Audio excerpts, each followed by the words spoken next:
I mean, they're 4-time champs, man. Well, no, I get that, but they're not gonna win 5, right? I don't even want to think about what happens if they get 5. Wait, what happens? You mean they didn't tell you? No, tell me what?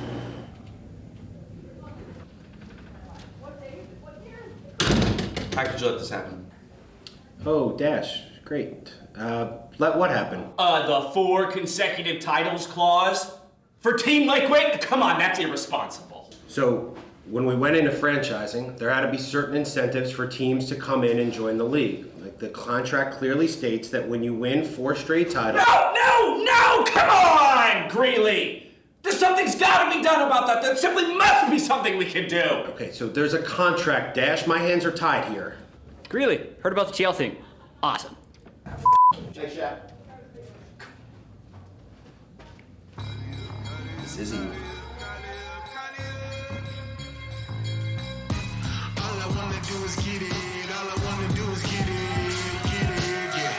No matter how hard it is, no matter how long it takes.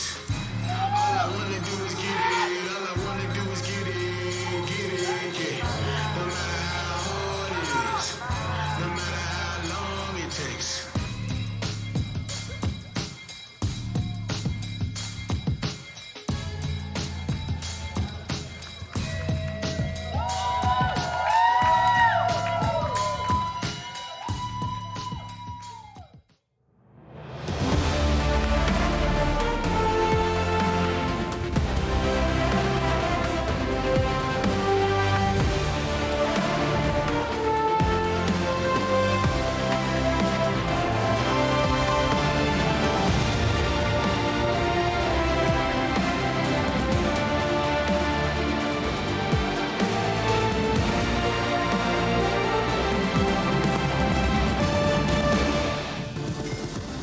It's opening day of the 2020 season. Ew, and we've I got hate those new people. teams, new champs, and a slew of new faces ready to make their debut in the LCS. The teams, though, they're arriving in style with Honda joining the LCS as our official automotive partner for the 2020 Spring Split, making sure our pros arrive safe and on time. Cloud9, though, they arrived amidst the festivities for opening day where every team pulled out the stops and put on their best tailgate yet.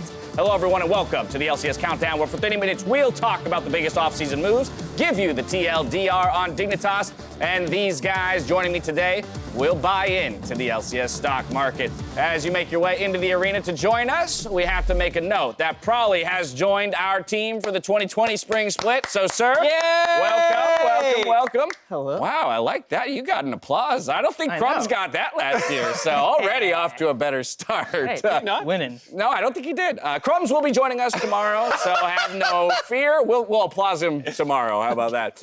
First things first, there's a little business to take care of as we send it to the stage to congratulate the first LCS team to ever win 4 straight championship titles, Team Liquid.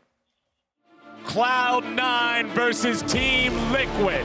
It has all come down to a Game 5. Will Team Liquid be able to be the first team to get 4 championships in a row? He hits 6 now, and he's going in 1v2. Spin scare and taken low. Take it down. Forces out a flash over the wall. Well comes Licorice, but he's not going to get a lot just yet. He tries to go after Doublelift, and he's got the shutdown. But Cloud9 are too far behind. This should be the last fight of the game. Cloud9 positioning, but it's Team Liquid who destroys Sneaky, and Cloud9 are on the wrong end of the fight. They are the only team to lift the trophy back to back to back to back, and they are the best team North America has ever produced. Throughout my whole career, I didn't really achieve what I wanted. You know, finally being able to help create a legacy for Team Liquid is something that I'm really proud of.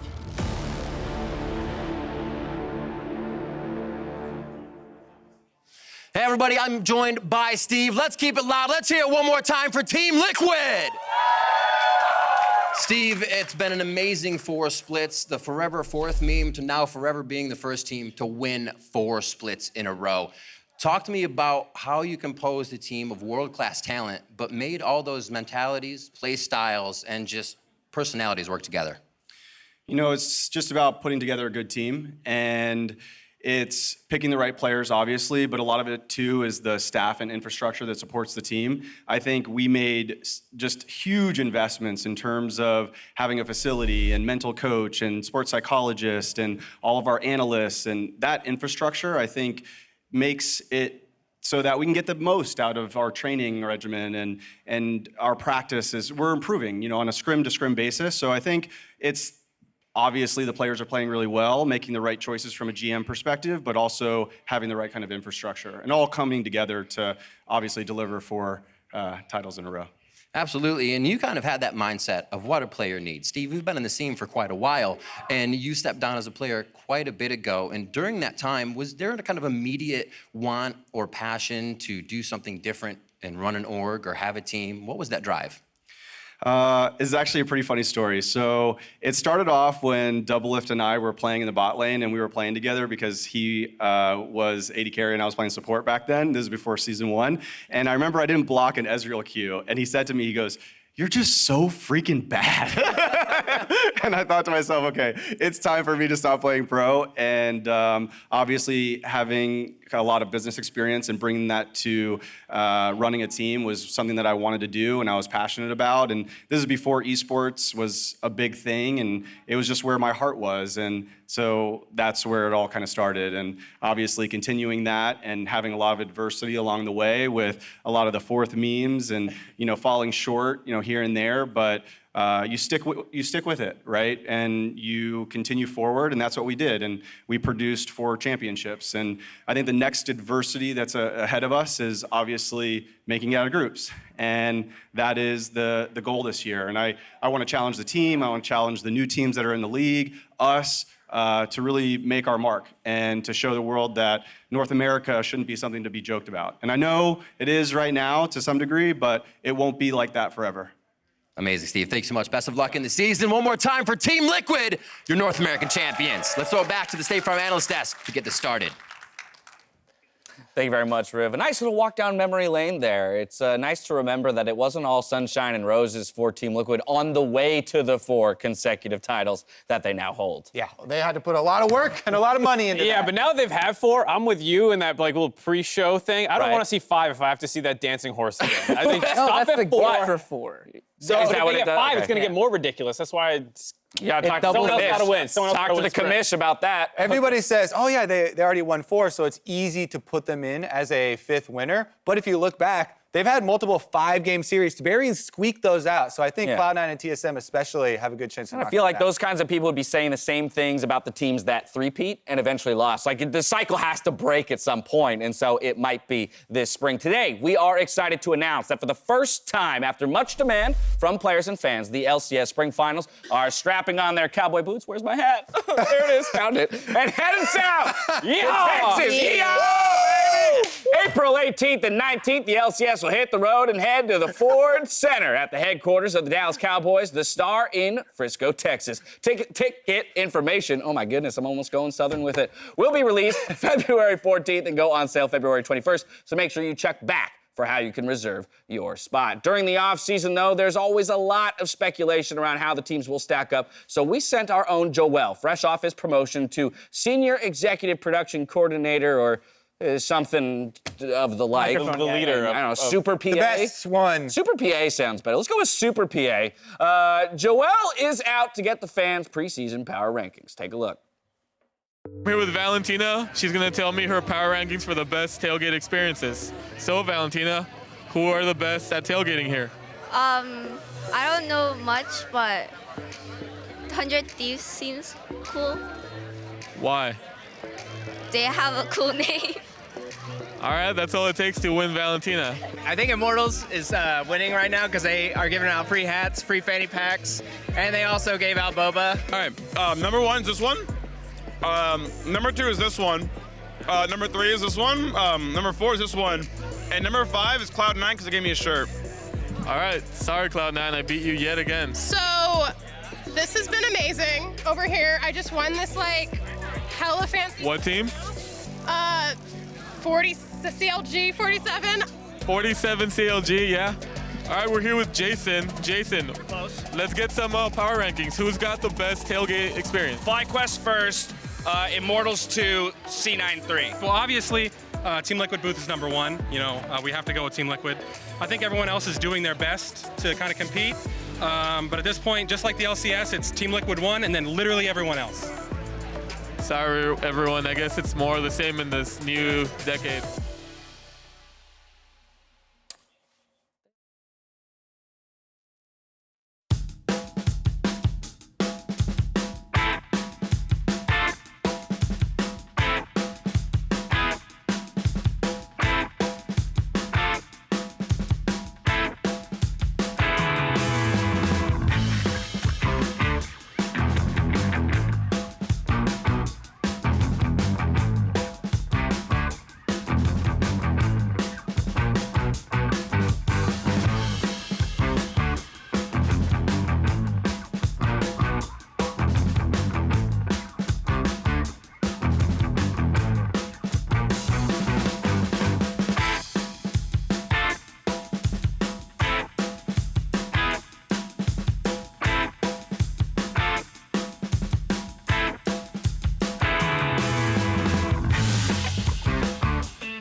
Welcome back to LCS Countdown. We're just about 17 minutes away from our first game of the season.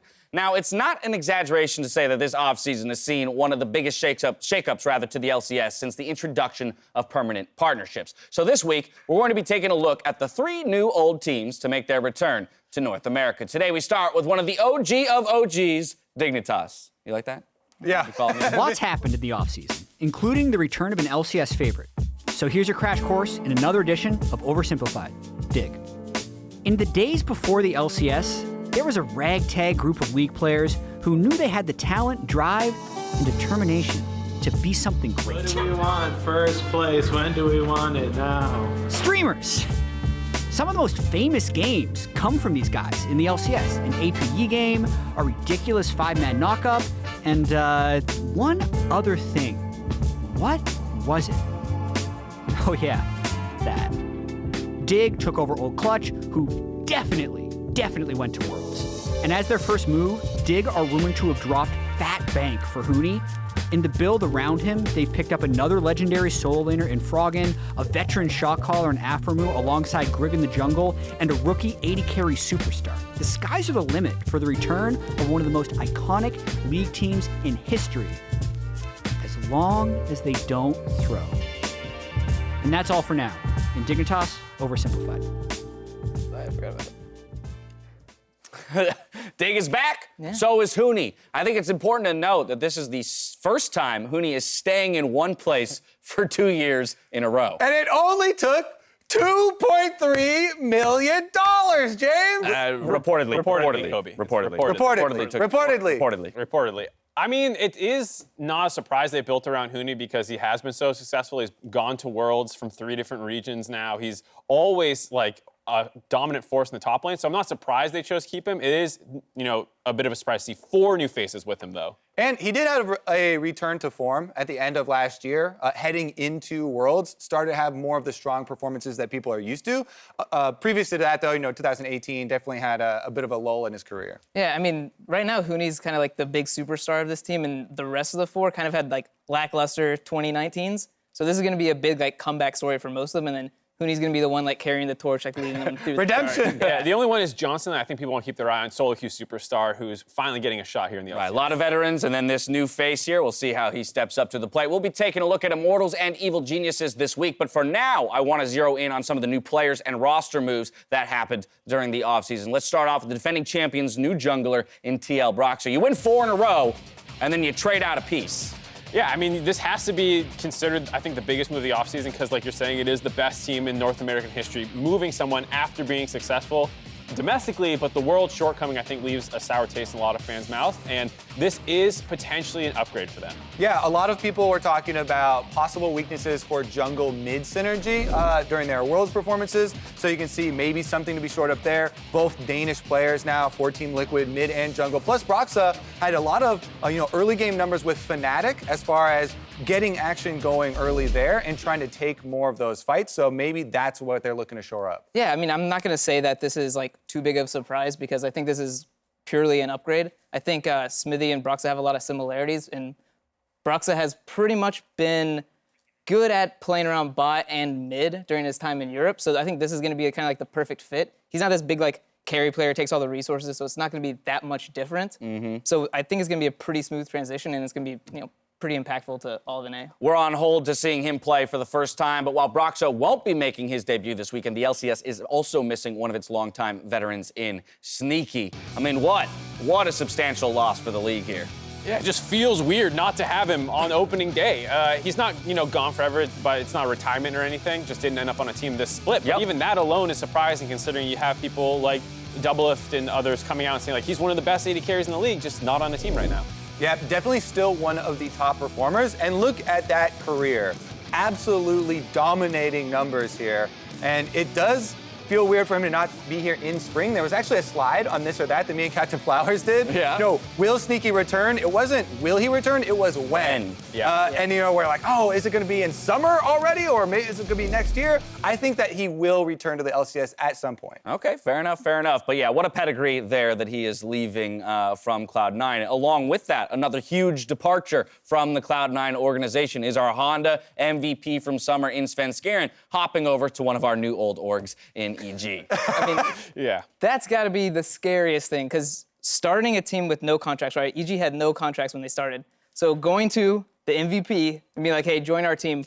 By the way, we have no other players. You're the first one. Like getting him to say yes to that, that's huge. Then once you have the MVP though, it makes it a lot easier, right? Well, and they got the whole like C9 package where it's like we'll stick Kumo from C9 Academy, we'll bring in Zeyzal as well, and then from there they just had to round it out with the rest of the players. So EG put together a pretty good roster, like you're saying, from nothing. Initial thoughts are rather positive on that roster, but we'll have to see how it all comes together. Next up, Vulcan replacing Zeyzal, one of those people that hopped over to Evil Geniuses from Cloud9. Vulcan was touted as one of the big pickups from the offseason. Yeah, I think he was the support that everyone had their eye on. We saw numerous teams talking about in some of their videos they released that they wanted to try and grab him.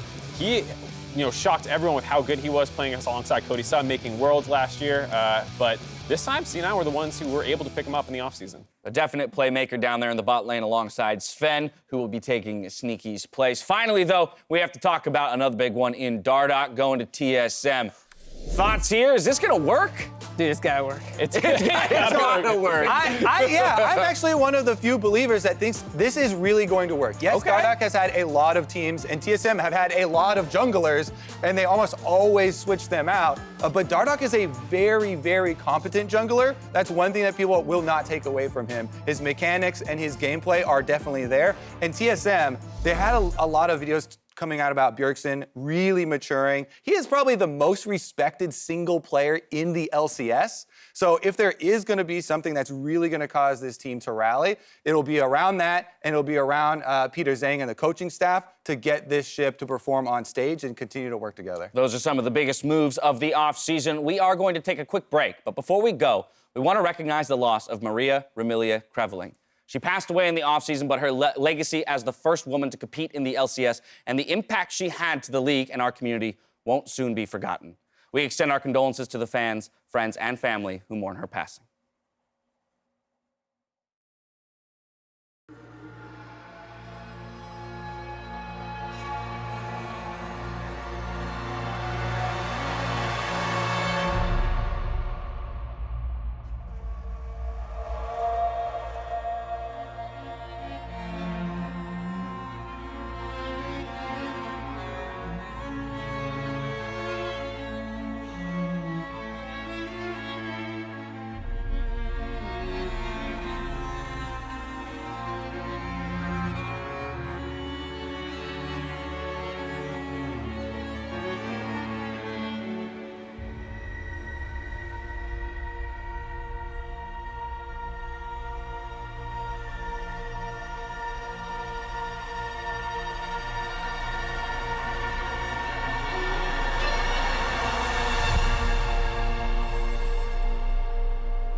Welcome back to the LCS Countdown, where we are narrowing in towards game 1 of the day. Our analysts are many things, but right off the bat, I want to caution you from taking any financial advice from them. Disclaimers out of the way, though, it's time to ring the opening bell for the LCS stock market. To start things off, let's go ahead and take a look at how the teams are currently valued. A quick reminder on how these are calculated. I'll give you the briefest of rundowns. Essentially, every player has a value. It rises and falls with wins and losses.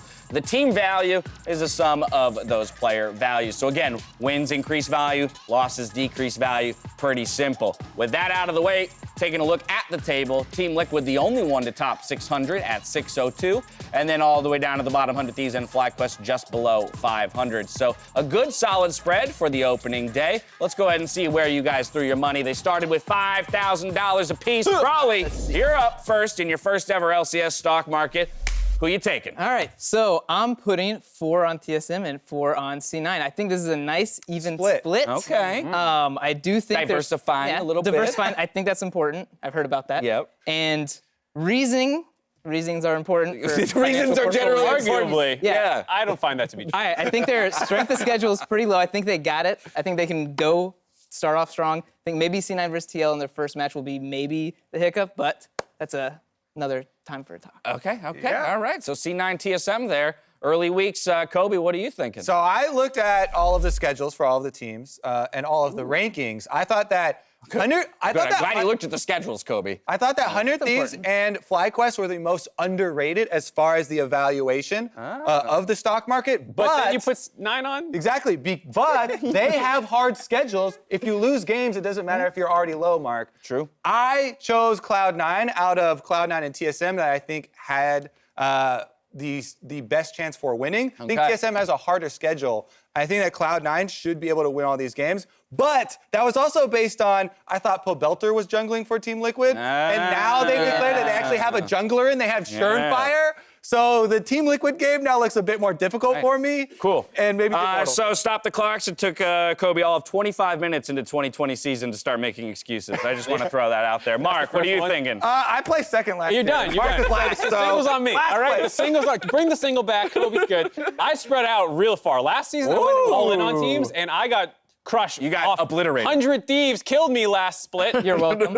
Probably. So this time I'm spread out. C9, TL, and TSM all kind of play each other a little bit in the first 2 weeks. So some of the losses will be negated. And then the easy games that are coming, like you heard Prawley and Kobe talking about for C9 and TSM, I can make wins off those while negating their losses that could potentially come from TL by picking an equal amount from TL. Okay. And then my bet, I guess you would say, is the EG one, where I think EG has a bit of a tough schedule, but it's against a lot of those kind of middle-of-the-pack teams that I think we have a lot of question marks around, like 100 Thieves, Dignitas, and stuff like that. So I have a bit of a control group, and then I have my bet, which is kind of EG.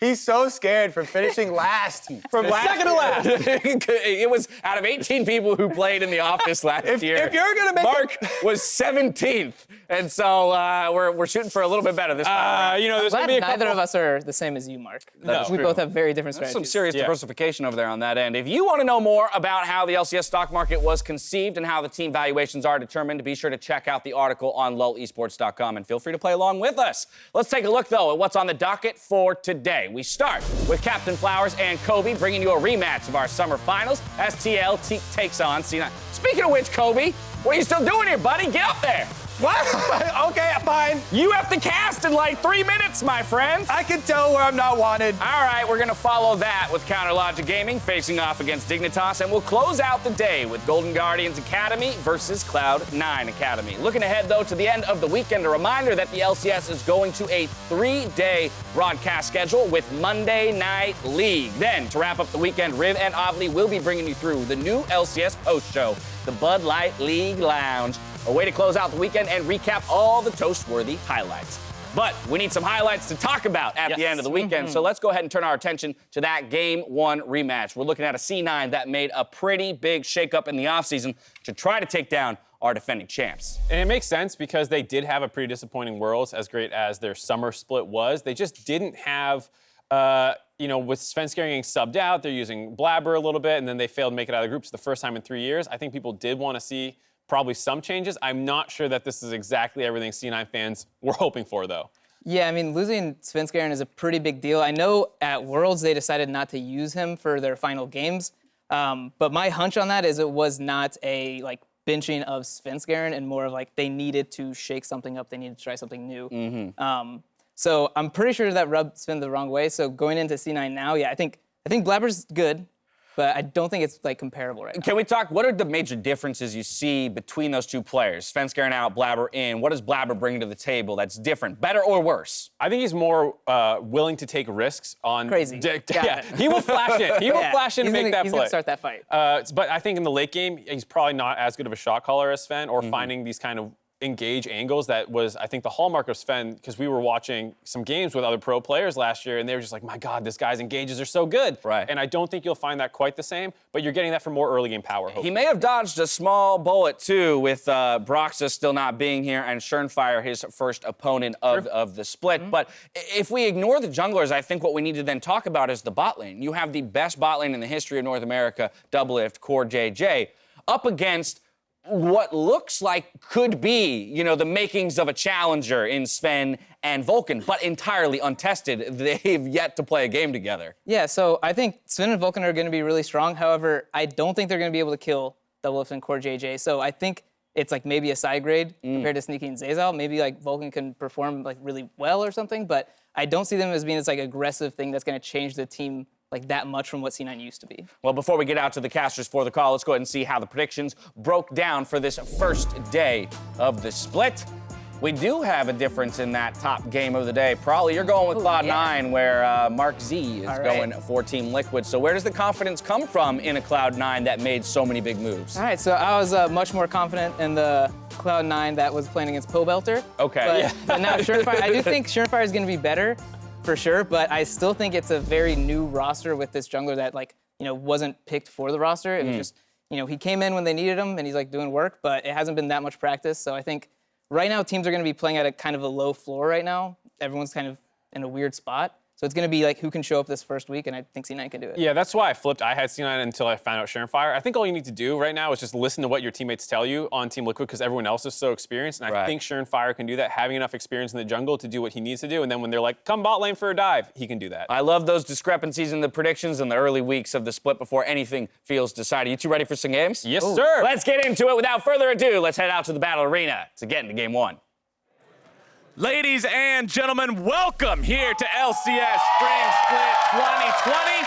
I am Clayton Captain Flowers Reigns, and I am joined by no other than the man, the myth, the legend, Mr. Sam Kobe Hartman Kinsler. Made it just in time. Let's do it. He had to sprint all the way here from the analyst desk, and we are ready for a rematch between last year's two best teams in Team Liquid and Cloud9. Super excited to get into this one. You can see already there on stage, Blaber with a starting spot. He had to be second fiddle to the MVP jungler Svenskeren for all of last year, but he did get subbed in despite that, sitting behind one of the best players in all of the LCS. Now he's got big shoes to fill, and people know his play style. He's a very active jungler. He's very aggressive. It does fit the new Season 10 style where you pick a level 3 jungler, you go gank some lanes, Flowers. You PvP at level 3. Let's see what these teams got lined up and ready for us here as we're into the first champion select of spring.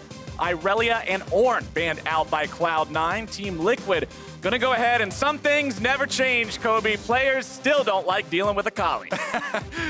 Very, very true. Akali, until she gets a couple of nerfs coming her way, is probably gonna remain permanently banned in the LCS. Meanwhile, you can see on the side of Cloud9, they're targeting Impact.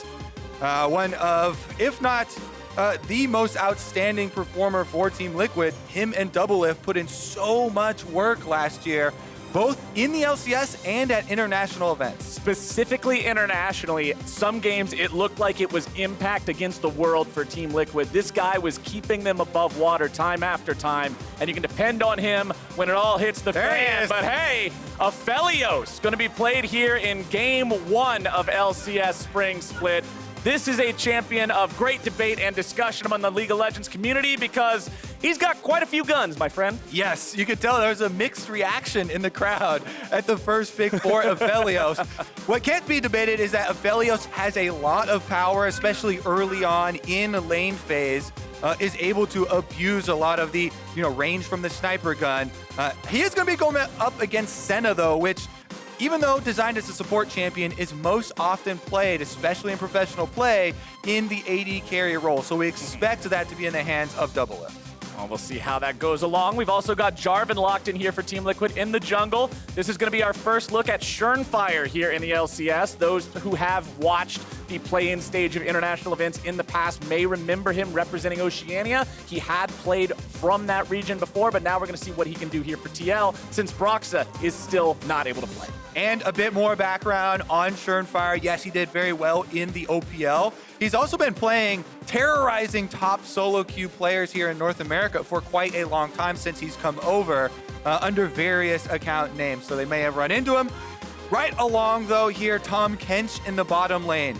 You do need to defend Aphelios because the one weakness that this champion has, no extra defenses or dashes. No dash, no invis. To save him. So you usually see Aphelios paired with Tahm Kench or with Braum. Two of the very defensive supports that can take some of the initiation and get him out. Talking about defensive supports, we've got a little bit of a conflict in the lore on the side of Team Liquid here with Thresh and Senna working together. Sort of almost in the same vein as Thresh and Lucian working together, but just the other side of the marriage here this time around. That does mean that it will be Doublelift playing the Senna, of course. You know what they say? The enemy of my enemy is my friend, Flowers. And apparently, Cloud9 is the enemy of both Thresh and Senna. They find themselves on the same team. Into the second round of the bans here, though. Zoe going to be taken off the table. Both teams still with mid laners up. And both solo lanes in the current meta have really been trending towards mobile champions that can really move around the map, either get picks or make plays with your jungler. We're coming off of a Worlds where the team that won with Doublelift really highlighted that playstyle, and everybody has really taken that to heart. Plus, the preseason changes go along with it. I mean, you're talking about Doublelift, but I'm remembering Xion specifically from the finals, just running around making a mess out of G2, splattering them all over the Rift with his Lee Sin play. We'll see if Blaber can do the same thing here in this first game, with LeBlanc joining the ban list there with Zoe on the side of Team Liquid. One more ban to come out from Cloud9 next to the Echo here in the second phase. 5 seconds left to choose it. Let's see what Reaper and everybody on the C9 squad wants to go with here, and Orianna is the choice.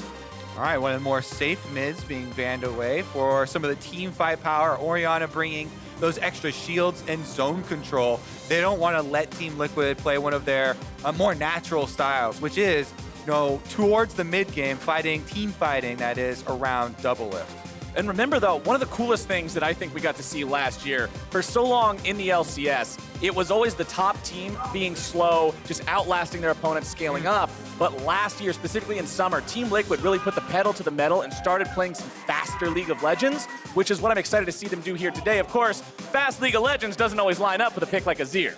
And these two teams matching up usually has been Cloud9 drafting for the quicker composition and playing more aggressively, trying to speed up the game, and Team Liquid playing a little bit more on your outlast side. And you're talking about Azir, that's definitely one of those champions for them. A little bit more scaling there, but the Veigar is a classic for Cloud9 and Nisqy specifically. And Aatrox will be the final pick here for C9. That'll be in the hands of Licorice. And we've already seen some pop-off performances from this champion in week 1 of the LEC. And with Licorice being one of those top laners everybody in North America likes to keep their eye on, I'm hoping to see him do the same. And he has had quite a few games where they've even won from a deficit because of a Aatrox flank from Licorice. We got a real big Aatrox fan. Yeah, we got some fans here in the audience. That's what I like to hear, though. Popping off really early here. Let's go. Mordekaiser is the answer from Team Liquid up there for Impact, looking to take them into the Shadow Realm. It's one of the best top lane champions at dealing with ganks and at split pushing, actually, because if the jungler comes to gank you, especially in Season 10, you are just happy to eat him up. Mordekaiser ults the jungler. He can easily 1v1 the jungler at all stages of the game now, since there's a lot less experience in the jungle. Plus, if he has the opportunity to take either one of the carries from Cloud9 into the Death Realm, Veigar and Aphelios. As you already mentioned for Aphelios, same true for Veigar. No dashes, no escapes. When that big old mace comes down, it's bonking you in the head. And there's two strategies. I've seen both with Mordekaiser. My favorite is to actually Mordekaiser ult the Tahm Kench so that the rest of your team then can kill all of the other players on that team. There's no Tahm Kench Devour if he's in the Shadow Realm, and it means that no one can defend that Aphelios. Whether you go for the VIP or the dude's supposed to protect him, either way, you're making sure your job gets done. We're loading onto the Rift now. The crowd is going wild, and we are just moments away from the first bout of League of Legends here for Spring 2020. It has been a long drought for LCS fans, Captain Flowers. You can tell it has built up all to this moment. C9 versus Team Liquid. Here we go. They're already ready, man. The gates aren't going down on the summoning platform just yet, but the teams are chomping at the bit to get out onto the Rift. C9 and TL, remember, these two teams going 5 games head-to-head to determine who was going to be our Summer Split champion last year. Now, once again, having a match here at the beginning of spring. All 10 teams with their emblems flying high in the sky. As you see Jensen and Nisqy on your screen here right now. Two players who have carried many games in their own times, both on some hyper-scaling mid laners. Means the later this goes, the more we get to see them show off. All right, we also have a sideline interview with Aphelios, I believe, so we can check in and see what kind of extra information she has been able to gather on this draft. Thanks, guys. I'm here with Dodo. Dodo, a couple obstacles and bumps in the road for Liquid with visas and missing Broxa, but I want to ask about your decision to use Shernfire today and why you're using him over Pobelter. So we did have Pobelter practice with us, all of January, but Shernfire did come around 4 days ago, and he stepped right into scrims, and he was playing really well, even though he was like jet lagged or whatnot. But he really impressed us, and we decided to use him, and we're pretty confident with using him. And you're the first team to take on this new Cloud9. So with all of these new changes to the roster, is this team a threat for Liquid in the Spring Split? Not at all. You heard it here. Dodo, thank you and best of luck. Back to you guys. That's what you like to see from a 4-time champion. Not at all. That's confidence right there. And putting the magnifying glass on Shernfire right now, you can see on screen during that interview, he started red buff, so that's topside, looking to have an influence on this Senna Thresh lane. That's a lane with a lot of setup. There's a lot of crowd control, so he's going to be on the bottom half of the map, but so is Blaber, doing a red side clear here on Lee Sin, knowing the tendencies of Team Liquid and wanting to play around here as well. I mean, when you look at the bottom lane of Team Liquid as well, remember, this is Doublelift and CoreJJ. This is the bottom lane that in everybody's mind always just stood out as a tier above everyone else in last year's competition. These two are the kind of guys that can just run the lane from start to finish. And you can't blame a jungler for wanting to get involved from either side to either make sure that happens or do everything you can to prevent it in the case of Blaber. And as you can see on the mini-map, they have their early ward there highlighted in the river, just in case there's one of those really early Lee Sin ganks, one of them that can come down with the red buff. So with that extra vision, they have the safety to push up and try and aggressively move Aphelios under the tower to try and deny him some CS. Meanwhile, top lane Impact going to yoink in Licorice, who's doing the same thing, pushing him under tower, trying to make Impact lose some of this CS, and you can tell it's already working. 18-11 there. Shernfire coming in for the gank onto Nisqy here, manages to get the flash of the Cloud9 mid laner, and that means no more escape mechanisms left. The cage takes a moment to drop. Jarvan can engage much faster. Next time he comes back, it'll be an easy kill. And that was a very, very efficient gank as well. I'm always looking at time efficiency for junglers, especially in Season 10 here. Did not take him very long to burn that summoner spell. Now you can see Blaber knows, all right, Veigar pushing up in this lane. If we're this far with no flash, that means you are exposed as a Veigar. So he just wanted to hover there and give a safe area for Nisqy to retreat if there was a return gank. To make sure he doesn't get denied any of that CS with the wave getting too far up in a bad spot. Checking back into the bottom lane, everything seems pretty par for the course here. Nobody's necessarily getting shoved under turret just yet. Farm pretty even between the two. Top side, farm looks pretty even. There's a pretty big minion wave building up here as Cloud9 looks to make a move onto Impact, who flashes away, but Mordekaiser, without the mobility to try to get further afterwards, will just barely hobble out of that one. That's going to be a very, very big opening. Licorice already was trying to build up a decent advantage for himself, but blowing the flash off of Mordekaiser with Licorice still having his means Aatrox is going to be able to determine this lane now. So both junglers selecting a solo lane and getting a summoner spell advantage for their team. Now you have to look at the return ganks and keeping track of those timers. But I think the fun thing there is which one of those things is going to have a greater impact on the game. I remember seeing a poll online of pro players expressing which lanes they thought were the most important and the least important in professional play.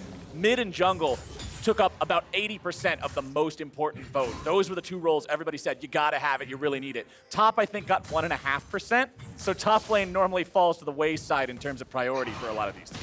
Definitely true. One big thing, though, is that not only is it a flash burn, but there is also still a teleport advantage for Licorice. And teleport is one of the small things that allows top laners to have a bigger influence on the map. If you're able to save it and get that advantage and keep it, then you constantly threaten the other areas, right? Here we see a roam already. Oh, he tried to wait for the cage to go down, but Jensen just ends up stepping into the stun zone late and has to blow his own flash to escape that one. All right, that's going to even up those mid lane summoners. Definitely nice move from Vulcan, showcasing some jungle support synergy roaming along with them.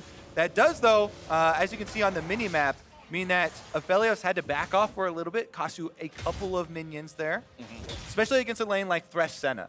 So much crowd control. If they catch you, they'll be able to chain snares. Yeah, if either the Flay or the Hook or Senna's Wraith stun hits you, you're going to be in trouble one way or the other. You've got to respect the wombo combo potential as Shernfire shows himself here in the top side. Licorice's ward will spot him out soon enough to allow Licorice to get back. World Ender up and running. But remember, it's also all about that Death Realm on the Mordekaiser as the Drake is going to be started up here by the side of Cloud9. Ocean Drake should easily go over to C9, having shown Shernfire on the top half of the map. Remember, with Rise of the Elements, stacking up those elemental drakes getting towards the Dragon Soul can be huge. While at the same time, the individual Drake buffs are weaker, so it may not mean as much to be able to secure the early Ocean for your team as it did in Season 9, but man, if you can get that soul, it just makes the game so much more favorable. Yep, as the jungler that loses an early dragon, you just say, hey, that's a problem for later me. Yep. It's not really a problem right Future now. me can deal with that in a little while here. 20 minutes from now, It'll maybe. be a problem when the souls start to stack up. Bottom side, Doublelift and CoreJJ find themselves on the worst end of a couple of trades there.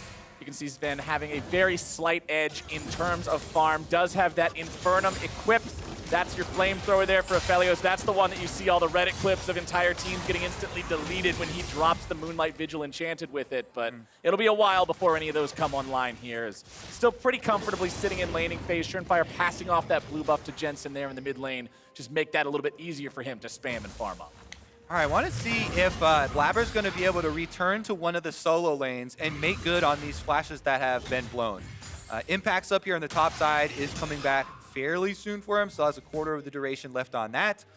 Meanwhile, mid lane, Jensen also has no summoner spells, so both solo lanes, possible attack areas for Cloud9 to try and get an early advantage. But Team Liquid solo laners are playing fairly defensively, keeping their minion waves on their half of the map, and keeping track of Blaber. And one thing that I think is worth pointing out, because a lot of times, especially when the teams in the game are among the top teams in the league, you can see a game that has no kills for a while already have a pretty substantial gold lead for one side or the other. Team Liquid's up a couple hundred gold over Cloud9, but they're not exactly running away with the game just yet. There's a couple advantages for one side here, a couple advantages for the other side there, but I'm still looking for that first big fight to break out before we see who's going to get themselves ahead in this game early on, as Shelly is being taken, and that could give a nice advantage in the form of some turf. And Impact is teleporting back, so recalls all the way to base. It looks like they're happy just giving it up. Cloud9 were the first ones to the Herald. they claim that objective as well. So while your gold is fairly even, the neutral objectives starting to stack up for them. And look at Vulcan. He's topside. This is a remnant of the clutch gaming way of thinking. If Rift Herald's alive, everybody go top and get Rift Herald. Just bringing that over to the side of Cloud9, shadowing that, making sure that Blaber is able to secure it, and now we'll see what they can get with it. And that's just Rift Herald #1, which can be used on plates and can be used for a quick cash in. Even though the gold you get from plates has been slightly lowered, still super quick punch of money if you want to funnel somebody some extra early game cash. Let's see what Blaber can get done on Jensen. Still no flash. Not a whole lot. Looks like not a whole lot of much of anything. Just all right, jungler #2 then, Shernfire. What can he get done? All right, what's it going to be up here? Could see these guys get into a nice 3v2. The turret laid down by Zven there finds a nice bit of damage. Calibrum plus Crescendum means that there's so much damage coming out. Every single time you see Aphelios blast somebody from 1,500 range away, it's those two guns. Yeah, that is the Reddit combo. That is the YouTube highlight combo, Flowers, that you're talking about. Those turrets must be respected. You're kind of conditioned in League for turrets and smaller Timer turret. Exactly. Walk up, smack it, okay, whatever. Not as big of a threat until you see the ultimate, you know, the big one comes out or something like that. But Aphelios, he's got some extra guns attached to his. The turret's a gun with another gun attached to it. We got guns on guns here for Aphelios in the top side. Meanwhile, bottom, Impact and Licorice exchanging a couple of blows there, but again, both these champions pretty tanky, so don't think anybody's gonna be falling over here quite just yet. Looking at the items everybody's got equipped, you can see Warriors coming across with Skirmisher Sabers for both of those junglers. Mordekaiser going for the early Ninja Tabby just to make sure he's better off in the fight against Licorice. And of course, it's also going to help a lot with the Lee Sin and Aphelios burst he might encounter once these fights get a little bit bigger. Next Drake is going to be live here in about 45 seconds. I feel like we've also seen some very good dodging early on here, even before getting boots. The Death Scratch from Mordekaiser, both Licorice and Blaber done a very good job sidestepping pretty much everyone we've had on screen that Impact has thrown out. Hasn't really affected the farm too much here. And we'll see if Blaber can get into position, try and use this Rift Herald, but everybody coming down for Dragon #2, Flowers. All right, this has got to be where we see that first blood, because honestly, I'm surprised we've made it 11 minutes into this game with Blaber and Shernfire being the two junglers and no first blood having transpired before 10 minutes. You often see at the beginning of the season, teams be a little bit more cautious. Here we're gonna have double activation. It is Dragon spawning Rift Herald. But the fight's already gonna be starting off, the burst coming through, and that's first blood over to Team Liquid. CoreJJ puts another one in the lantern, but the counterattack comes out. Doublelift's not quite able to save his support just yet, but a flash over the wall will keep Core safe. Shernfire coming in with the counterattack. Vulcan's now gonna be isolated, alone, and beat down. More damage coming through from Impact. One more swing of the mace might be able to do it, but Nisqy grabs the kill onto Jensen. It is a 2-for-1 in the favor of TL. And we're not done yet. They're going right back in. Ben tries to disengage. Nice cage coming out there from the Veigar, once again protecting the team, stopping Team Liquid from marching any further forward. Shernfire waiting on the wing. Cataclysm is still up. It was not used in the fight. Blaber coming up now, gonna be knocked up into the air. There's your slam dunk! Shernfire's back in, and he's showing why. After 4 days of practice, they've got him on the Rift. That is gonna be Team Liquid getting the objective afterwards. It's all about the control ward that started off, Flowers. Yes, sir. One little thing. CoreJJ sitting on that control ward in the side brush at River. This is the beginning of it. You can see Shernfire, CoreJJ, Doublelift all sitting in here, and C9 not respecting that. Licorice walks right into it.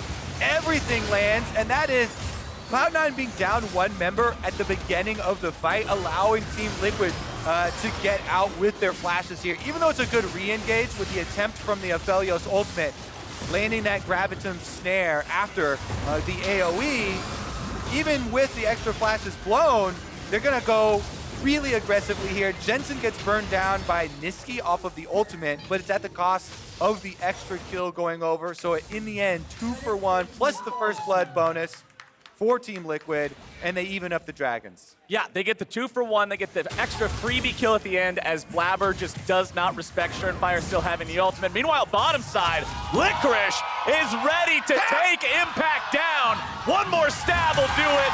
Don't need a mace. He's got a blade instead, and Licorice gets the solo kill. All right, you might catch me out on a control ward mid lane with the stairs, but he gets right back out there, Flowers. That's how you do it. When you get knocked down, get right back up and go for a 1v1. That's what I like to see. Licorice was the subject of so much talk, not as much last year, but the previous year. Everybody was so hype on this kid, this new, young rookie coming out, just beating people up in the top lane. Last year, he didn't have as good of a year, but people still have really high expectations for him, and things like that are why. All right, so take a look at this invade from Team Liquid. Nice little E here from Vulcan. He's going to try and secure that blue buff for his mid laner, and he does. Going to put a stop to that Team Liquid incursion. Team Liquid still only 500 gold ahead of Cloud9 here, but looking to make some moves. Jensen finds himself caught out, and Nisqy finds himself 300 gold richer. And I believe it was Licorice again that starts this one out, trying to redeem himself. Back-to-back plays started out, and Cloud9 now, with the extra champion advantage on the map, are going to be able to push back out.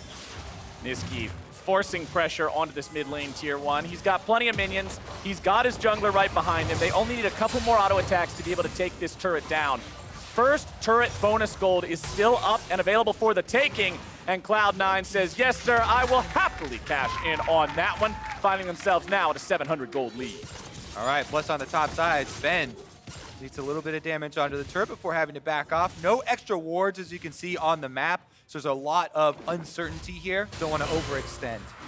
And one thing that I think is also worth noting, we were specifically talking in Champion Select about the immobility of the carries on the side of Cloud9. And for immobile champions, Infernal Rift is the best Rift. The less walls there are, the less disadvantages you have against champions that can jump all over the place. It makes it easier to own the fights in those areas of the map. It makes the cage so much more effective. It makes it so Aphelios can do his, oh boy, I better run away, so much easier.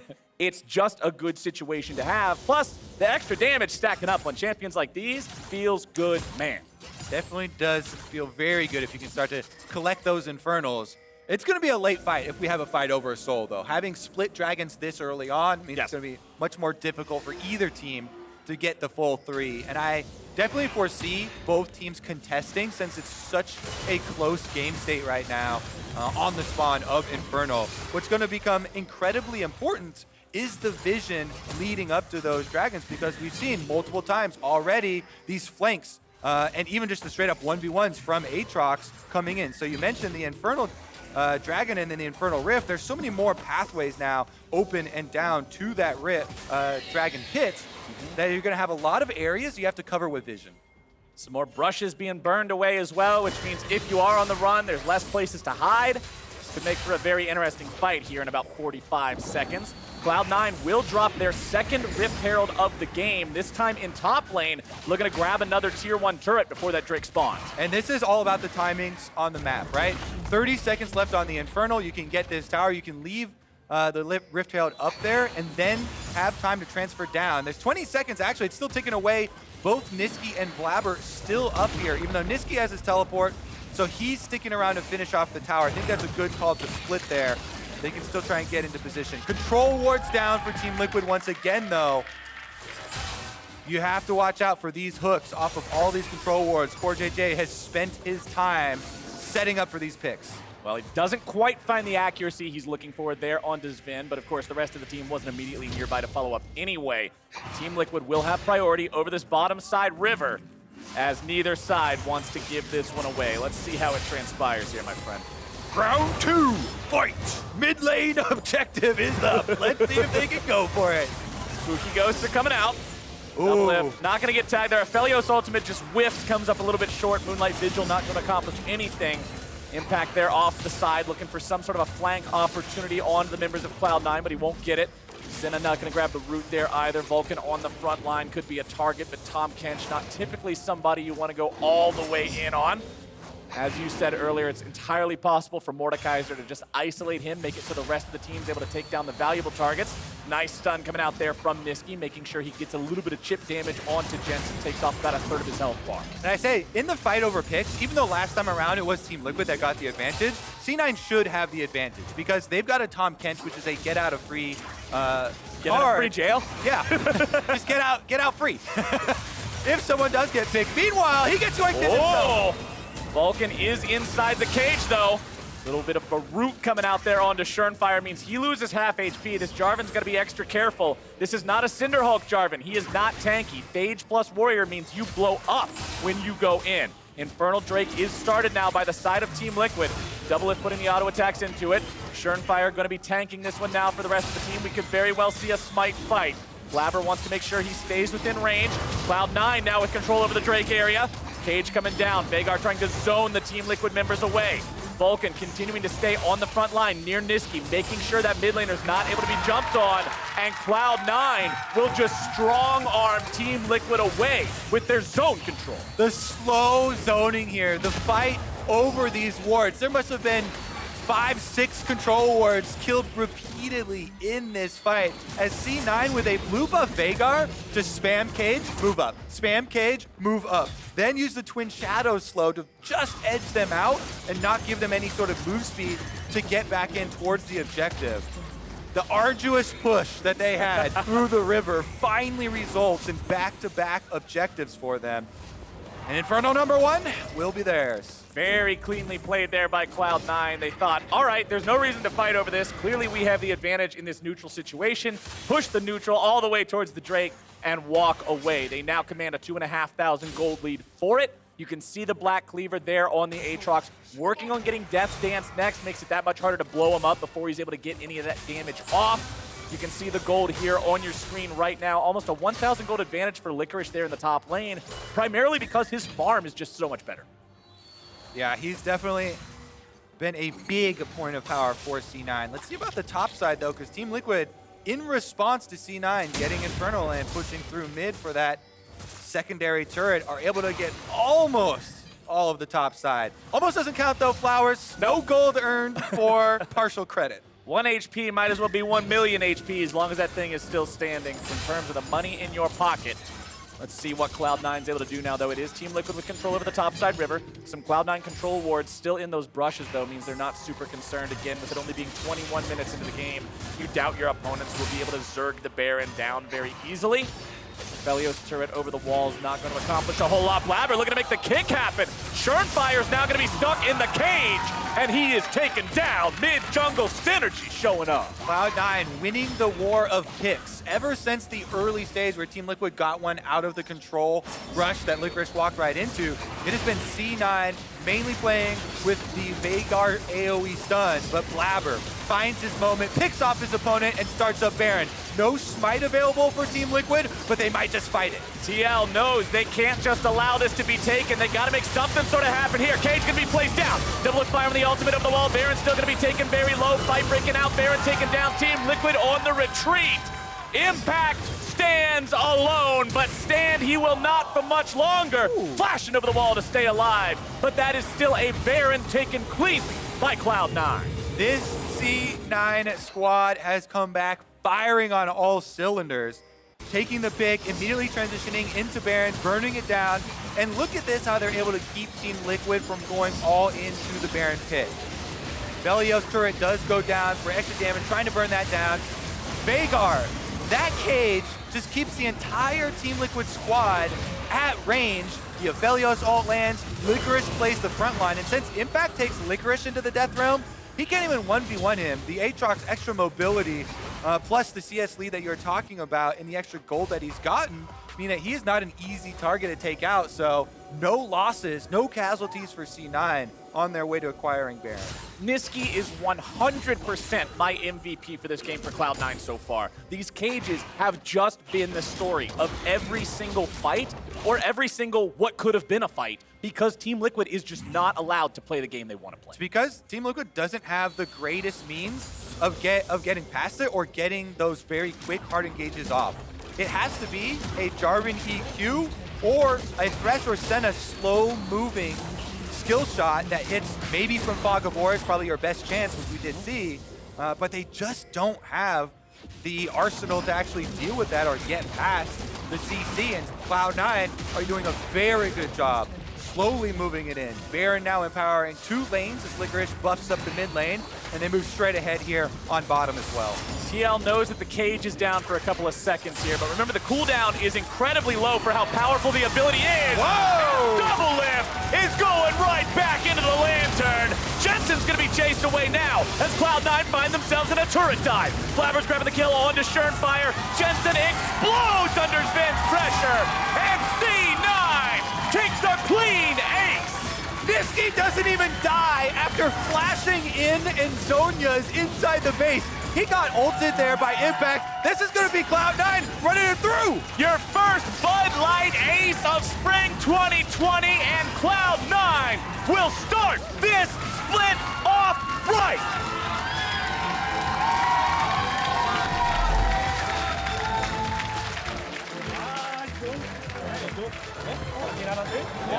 There you have it. Cloud9 with some big off-season changes. And I feel pretty good about where my stock market money is sitting. Flowers. That was your challenge, right? That was the one you said you were worried about now. True. Well, wipe the sweat off your forehead, my friend. Your worries have dissipated. No deaths on Nisqy, no deaths on Zven. Both of them having participated in 6 out of the 9 kills. Blaber being a part of 8 out of 9. Highest KP on the team, making things happen on the Lee Sin. And honestly, Cloud9 just worked together as a team to make that one happen. Yeah, it was a very calm and collected game for man. Besides the first mistake where they had the Thresh hook and Senna catch on Licorice in the mid lane, they were able to methodically move up and zone Team Liquid out of so many objectives that eventually the power that they gained from acquiring all of these objectives back to back to back, getting the dragons, getting the towers, getting the Baron for themselves, means that they're able to run it through, and in the end, they are actually able to flash into the base with the Veigar, going for that pick onto Doublelift, not even dying himself, and being able to pull out that win. And what really stands out to me, the kill score was 4-3 up until the ace that happens at the very... Cloud9 over doubled their kills in the very last fight of the game because it was so slow-paced, because it was so methodical like you're saying. And honestly, that's exactly what I want to see. I don't want to see a team win because they fiested better than the other team and they coin flipped 6 times and won 5 of the coin flips. I want to see a team play around their win conditions properly, use those zone control mechanisms, and win the game in the way that they were supposed to when they drafted those champions, and Cloud9 did it. And Cloud9 have shown multiple times that their Veigar is a very good pick, especially against Team Liquid that aren't going to have, those big surprise plays that you're talking about, not doing a lot of the 1v1. They go more for the team play, and when you have a big AoE stun, it's pretty good for team play. Well, for more on that victory, Aphelios is now standing by with Cloud9's new bot laner. Thanks, Gabs. I am here with Zven. I don't think anyone saw that coming. Taking down Team Liquid in the opening game. Substitute or not, that's got to feel pretty good. I mean, yeah, I didn't really do anything, but it feels pretty good, yeah. Well, tell me about that final moment in that final fight. Yeah, I mean, Veigar was just carrying the whole game, mostly. Like, he walks forward, they have to walk backwards. They don't have any tanks that can, tank his thing or engage. Jarvan ult is not good enough engage, so once we got Baron, it feels like they can't do anything to us. So, yeah. I want to talk about you and your bot lane duo Vulcan in a second, but first I want to talk to you joining Cloud9. Such a change for you from TSM. Tell me, what's it like for the team atmosphere? Because I'd imagine it's a little different.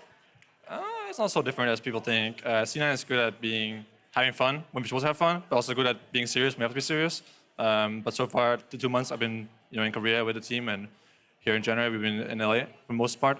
It's been pretty good. I like the atmosphere, I like every person as a player and as a human. So far I like everyone. Now tell me about your boot camp trip to Korea, because you and Vulcan went a little bit earlier, and I think I saw you almost played 500 games over there. So what was it like with you two bonding before the rest of the team got there? Yeah, so we went to Korea in November, December, for 3.5 weeks, and we just played solo queue all day because we're the new guys on the team, right?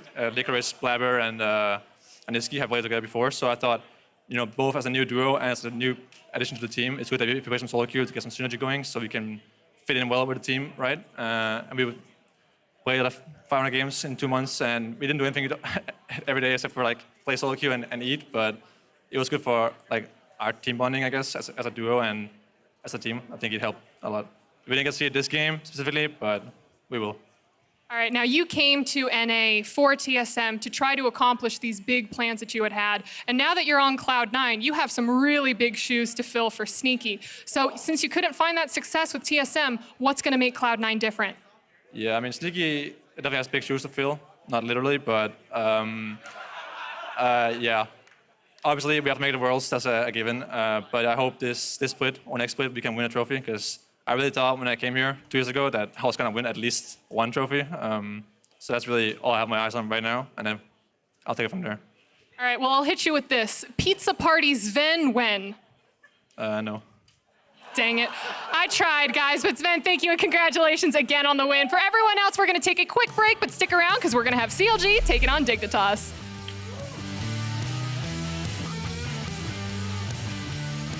As before the game starts, I want us to punch each other, okay? No. Yeah, so we give ourselves power. Long. I'm done. Long. We give everyone power, dude. We're not punching this go, bro. So what, dude?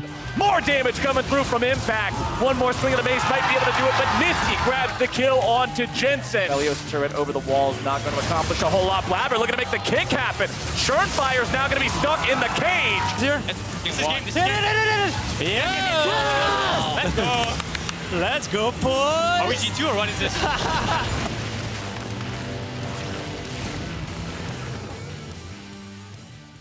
Legends of Runeterra is headed to open beta. Choose from a familiar cast of 24 champions from League of Legends, each with a unique mechanic and game-changing level ups. You can earn cards for free as you play or buy exactly what you want in the store, but you'll never pay for random packs. You can also bond with adorable guardians like T-Hex, Snapper, or Gromp Jr.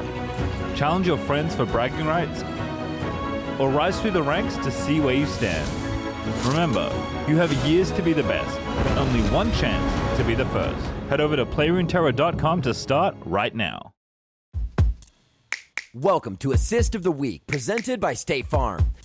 In Game 4 of the LCS Finals in Detroit, Team Liquid were backs against the wall, down 2-1 versus Cloud9. With tensions rising around the 20-minute mark, both teams collided near mid lane. What looked to be a Cloud9 fight was quickly turned around by CoreJJ as he landed the perfect Braum ultimate to buy time for the rest of TL to collapse. Team Liquid would win the resulting fight and use this momentum to push the series to a deciding Game 5.